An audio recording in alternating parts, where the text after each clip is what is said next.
Good morning class. आज हम लोग पढ़ेंगे equality as an idea of social change. ये लेक्चर नंबर 2 है। लेक्चर 1 मैंने रिकॉर्ड करके यूट्यूब चैनल पे मैंने डाल दिया है। लेक्चर 2 देखने से पहले आप लेक्चर 1 जरूर देख लीजिएगा। तो लेक्चर 2 में आज हम लोग ये पढ़ने वाले हैं equality as an idea of social change, मतलब कैसे सोशल चेंज हो रहा है इक्वालिटी से। आइए जानते हैं।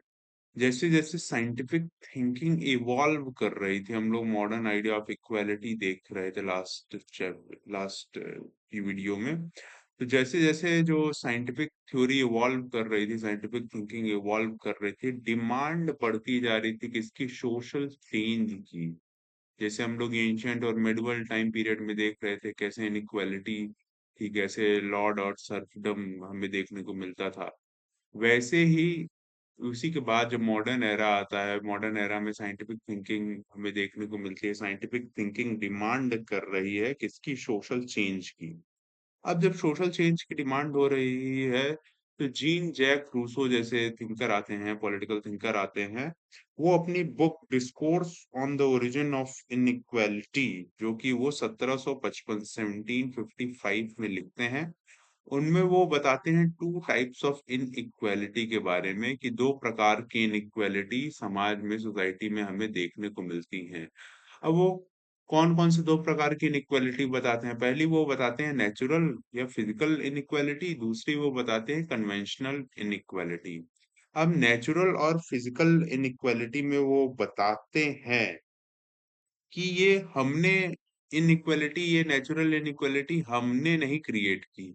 ये हमें हमारे पेरेंट्स से मिली है।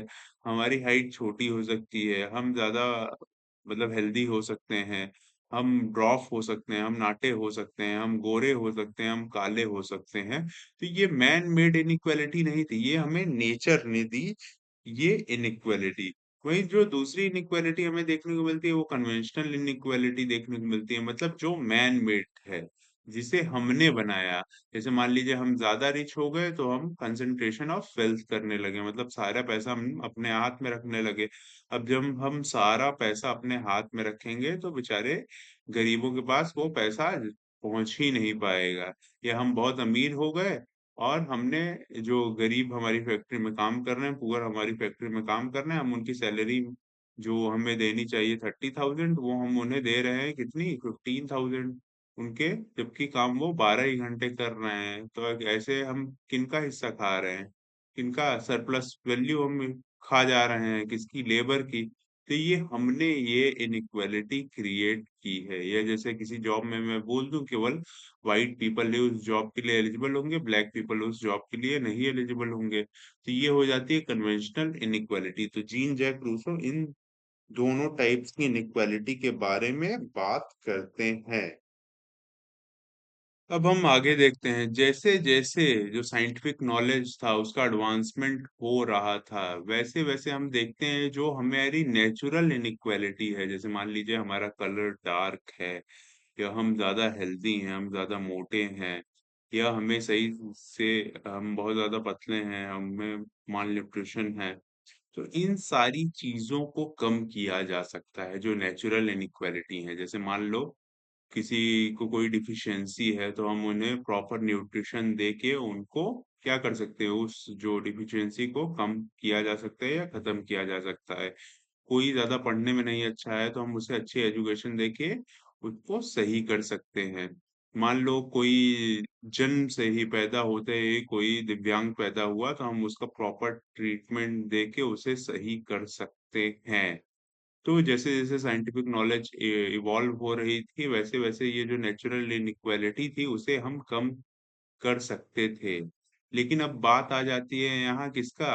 सोशल इकोनॉमिक स्टेटस का। सोशियो इकोनॉमिक स्टेटस उस पर्सन का, उस मैन का उस हद तक है कि नहीं कि वो इस चीज को वो कर पाए, मतलब उसके पास इतना पैसा है कि वो इस इलाज करा पाए, या उसके पास इतना पैसा है कि वो सही से अपना न्यूट्रिशन देख पाए, उसके पास इतना पैसा है कि अगर उसका बच्चा दिव्यांग पैदा हुआ तो उसे प्रॉपर ट्रीटमेंट दिला पाए। तो यहीं से हमें देखने को मिल जाता है क्या? Social distinction between rich and poor. तो यही इसमें कह रहा है, जैसे जैसे साइंटिफिक नॉलेज एडवांस हो रही थी, इनइक्वालिटी को, नेचुरल इनइक्वालिटी को हमें हमें कम कर सकते हैं। अब हम देखते हैं, अगर अथॉरिटी और डिवीजन ऑफ लेबर अगर रेशनल ग्राउंड पे हो रहा है, अगर तार्किक ग्राउंड पे हो रहा है, तब तो इनइक्वालिटी को ऑब्जेक्शनेबल नहीं ठहराया जा सकता है, तब इनइक्वालिटी सही है। अब ये मैं क्यों कह रहा हूँ, जैसे मान लीजिए जो चाइल्ड बेयरिंग कैपेसिटी है वो केवल वुमेन के पास रहती है, तो हम ये नहीं बोलने जाते हैं कि पुरुषों को भी प्रेग्नेंट होना चाहिए, पुरुष भी बच्चे पैदा करें, क्योंकि ये नेचुरल इनइक्वालिटी है। ये जो इनइक्वालिटी है ये नेचुरल है। हम नहीं किसी से पूछने जा रहे हैं कि पुरुष क्यों नहीं बच्चे पैदा करते, क्योंकि पुरुष बच्चे पैदा ही नहीं कर पाएंगे। फिर अगर जैसे मान लीजिए कोई टैलेंटेड पर्सन है, टैलेंटेड पर्सन कोई एग्जाम क्वालिफाई करता है और वो बहुत बड़ा ऑफिसर बन जाता है, तो इसको भी हम नहीं जस्टिफाई कर पाएंगे कि ये इनइक्वालिटी क्रिएट हो रही है समाज में। तो इसी तरह हम आगे देखते हैं कि टीचर और स्टूडेंट हो गए, टीचर और स्टूडेंट हो गए, बॉस और एम्प्लॉय हो गए। तो ये कैसा रिलेशन शो कर रहे हैं, ये सबॉर्डिनेट रिलेशन शो कर रहे हैं, तो ये भी क्या है, ये भी एक तरीके से नेचुरल इनइक्वालिटी है। वो अपनी कैपेबिलिटी के आधार पे वहाँ बॉस जो है, वो टीचर जो है वो वहां तक पहुंचा है, तो वो जो बात बोलेगा उसे स्टूडेंट को या उसे एम्प्लॉय को माननी ही माननी पड़ेगी। तो हम इसे ये नहीं बोल सकते यहाँ इनइक्वालिटी क्रिएट हो रही है। सो इसी वजह से जब तक इक्वेलिटी जनरल इंटरेस्ट में काम कर रही है, जो अथॉरिटी है वो जनरल इंटरेस्ट में काम कर रही है, तब तक हम नहीं ये बोल सकते हैं कि यहाँ इनइक्वेलिटी है। मतलब जब तक लोगों का भला हो रहा है तब तक हम इसे गलत नहीं ठहरा सकते हैं। सो इसी वजह से क्या बोला जाता है, इसी वजह से बोला जाता है कि जब तक अथॉरिटी और डिवीजन ऑफ लेबर अगर रेशनल ग्राउंड पे है, तब तक हम ये नहीं बोल सकते हैं कि इनइक्वालिटी ऑब्जेक्शनेबल है। सो अब आइए देखते हैं, equality does not imply literal equality. अब इसमें क्या बात कही गई है, इसमें ये बात बोली गई है, जो इनइक्वालिटी है, जो मॉडर्न टाइम्स में हमें इनइक्वालिटी देखने को मिलती है, वो रीजनेबल भी है और अनरीजनेबल भी है, according to prevalent idea of justice. मतलब किस टाइम में कौन सा जस्टिस चल रहा था, उसी हिसाब से हम मानेंगे इनइक्वालिटी रीजनेबल है और इनइक्वालिटी अनरीजनेबल है। तो आइए इसका एग्जांपल देखते हैं। जैसे एंशियंट टाइम में जो हमें देखने को मिलता था, एंशियंट या मेडिवल टाइम में जो हमें देखने को मिल रहा है, वो मास्टर स्लेव का रिलेशनशिप। तो वहाँ स्लेव ओइंग सोसाइटी थी, लॉर्ड और सर्व का जो रिलेशनशिप था, वह वो भी स्लेव ओइंग सोसाइटी थी। तो तब के समय में ये रीजनेबल था। मतलब जो मास्टर है वो अपने स्लेव को क्या कर सकता है, वो प्रताड़ित कर सकता है, वो ये बोल सकता है अपने स्लेव को कोई भी काम करवा सकता है। तो वो उस सोसाइटी में वो ये जस्टिसएबल था, मतलब ये सच सही था, ये करना सही था। लेकिन मॉडर्न टाइम्स में अगर देखा जाए तो ये अनरीजनेबल है। जैसे मान के चलिए अपने जो इंडिया में क्या होता था, सती प्रथा होती थी, सती सिस्टम होता था।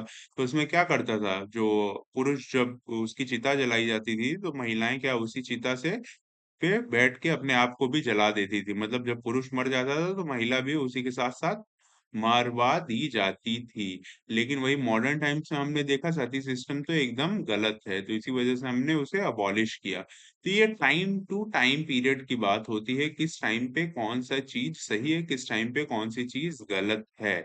तो ये जो इनइक्वालिटी है वो रीजनेबल भी है, अनरीजनेबल भी है, according to the prevalent idea of justice. मतलब उस समय कौन सा जस्टिस चल रहा है।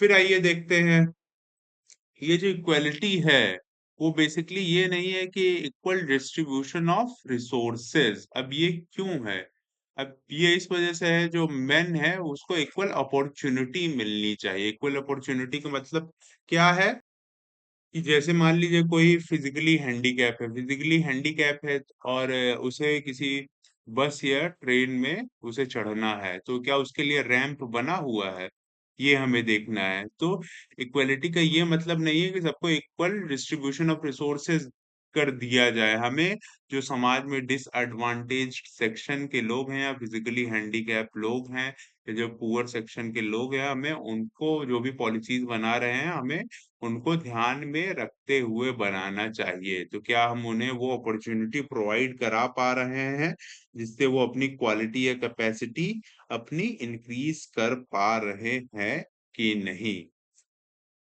अब ये सेकंड वन देखते हैं, डिस्ट्रीब्यूटिव इक्वालिटी। डिस्ट्रीब्यूटिव इक्वालिटी किस पे बात करती है कि जो हर इंसान है, every person is different in their talent and efforts, और अलग अलग जो लोग होते हैं उनकी नीड्स भी डिफरेंट होती हैं। मतलब किसी को जैसे कोई 4 रोटी खा रहा है, कोई 10 रोटी खा रहा है, किसी को कोई चीज अच्छी लगती है और किसी को दूसरी चीज अच्छी लगती है। तो सारे जो इंडिविजुअल हैं वो डिफरेंट है अपने टैलेंट में, अपने एफर्ट में, अपने नीड्स में। जैसे किसी को बहुत ज्यादा पढ़ना अच्छा लगता है तो वो बहुत मेहनत करता है, किसी को कम अच्छा लगता है तो वो बहुत थोड़ी मेहनत करता है। सो इसी वजह से ये जो स्टेट है उसे सबकी नीड्स का ध्यान रखना चाहिए, चाहे वो फिजिकली हैंडीकैप हो, चाहे वो नॉर्मल पर्सन हो। तो स्टेट सबकी नीड्स का ध्यान रखता है, इसी वजह से स्टेट को क्या बोला गया? स्टेट को बोला गया वेलफेयर स्टेट। मतलब जो अपने लिए नहीं खड़े हो सकते हैं, स्टेट उनकी हेल्प करेगा बाय प्रोग्रेसिव टैक्सेशन का। चाहे हम एग्जांपल देख लें कि रिच को टैक्स करो और उसी टैक्स के पैसे से पुअर को जो एसेंशियल नीड्स हैं वो डिस्ट्रीब्यूट करो। तो ये जो डिस्ट्रीब्यूटिव इक्वालिटी है ये हमें क्या देखने को मिल रही है? ये क्रिएट कर रही है इक्वालिटी ऑफ अपॉर्चुनिटी, मतलब सबको समान अवसर प्रदान कर पा रही है। अब ये सबको समान अवसर प्रदान कर रही है, इक्वालिटी ऑफ अपॉर्चुनिटी, सबको सिमिलर क्या मिल रहा है? सिमिलर अपॉर्चुनिटी मिल रही है। लेकिन जो आउटकम है वो आउटकम हमें नहीं देखने को मिल पा रहा है।